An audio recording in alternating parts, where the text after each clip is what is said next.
So doctor గారు ఈ allergy అన్నారు కదా, ఇప్పుడు ఈ ఎలర్జీకి ఆస్తమాకి సంబంధం ఉందంటారా? ఆస్తమా అనేది ఎలర్జీ వలన వచ్చే ఒక జబ్బు. ఈ ఎలర్జీ అనేది మన రక్తంలో వచ్చే మార్పులకి ఎక్కడైతే రియాక్షన్ కనబడుతుందో దానికి ఒక పేరు పెట్టారు. అంటే జనరలైజ్డ్గా మనం ఎలర్జీ అనేది బ్లడ్లోకి వెళ్ళిన మన ఇమ్యూనిటీ కణాలు ఏవైతే ఉన్నాయో ఇవి ఏదైతే మన పదార్థం వాతావరణంలో గాలిలో కానీ ఫుడ్లో కానీ నీళ్ళలో కానీ పడింది బాడీలోకి వెళ్తే అవి రియాక్ట్ అవుతాం స్టార్ట్ అవుతాయి మన ఇమ్యూనిటీతో. ఆ ఇమ్యూనిటీకి కణాలతో ఏవైతే రియాక్ట్ అవుతున్నాయో అది మనకి లంగ్లో కానీ ఎయిర్వేస్లో కానీ అది లేదా గొంతులో ముక్కులో కనబడితే ఎలర్జిక్ రైనైటిస్ ఆస్తమా అంటారు.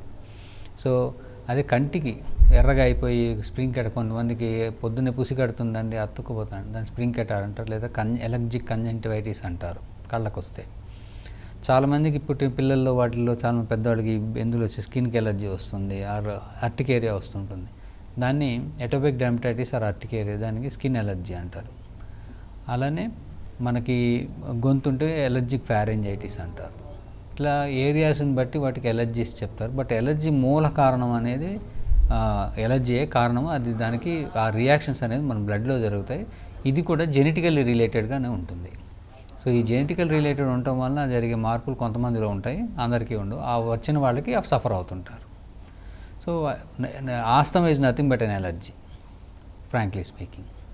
సో డాక్టర్ గారు, పిల్లలు ఇంట్లో నార్మల్గా దగ్గుతూనే ఉంటారు, తుమ్ముతూనే ఉంటారు.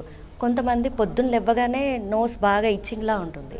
అసలు ఇది వీటికి రీజన్ ఇది ఆస్తమా వల్లనేనా లేకపోతే నార్మలా అనేది ఎలా తెలుసుకోవాలి పేరెంట్స్?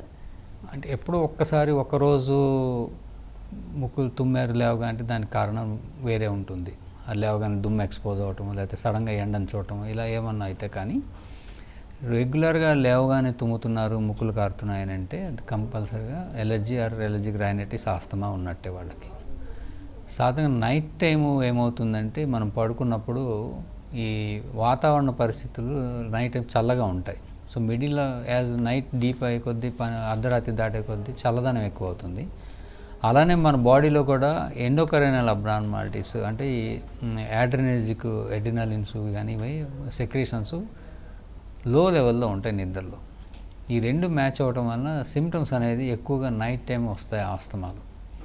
సో వాళ్ళు ఎర్లీ మార్నింగ్ లేవగానే ఈ సిమ్టమెటాలజీ ఉండటం వలన, ఆ వాతావరణ పరిస్థితి ఉండటం వలన చల్లగా ఉండటం, కొంతమందికి మంచి ఇళ్లలోకి వస్తుంది, కొన్ని పొలాల్లో ఉన్న వాళ్ళు లేవగానే తుమ్ముతూ ఉంటారు, దగ్గుతూ ఉంటారు. సో ఇది ఎర్లీ మార్నింగ్ సిమ్టమ్స్ టిపికల్గా ఆస్తమాలో ఉంటాయి. మిడ్ నైట్ అంటే అబౌట్ 3 AM 4 AM దగ్గర నుంచి పొద్దున్న లేచి 7 8 దాకా లేవగానే తుమ్మటం, ముక్కులు కారటం, గొంతు నొప్పి, గొంతు దురదుండటం, ఇలాంటివన్నీ ఉండి ఆయాసం రావటం, ఇవన్నీ ఏంటంటే ఎర్లీ మార్నింగ్ సిమ్టమ్స్ అంటాం, మార్నింగ్ సిమ్టమ్స్. ఇది ఆస్తమాలో టిపికల్ లక్షణం.